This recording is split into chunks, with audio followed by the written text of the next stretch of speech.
الذين عاهدت منهم ثم ينقضون عهدهم في كل مرة وهم لا يتقون وإما تثقفنهم في الحرب فشرد بهم من خلفهم لعلهم يذكرون وإما تخافن من قوم خيانة فانبذ إليهم على سواء إن الله لا يحب الخائنين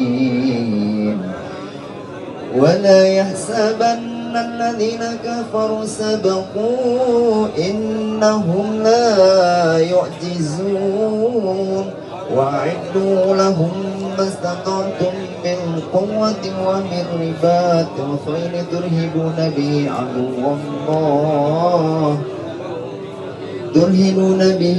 عدو الله وعدوكم وآخرين من دونه لا تعلمونهم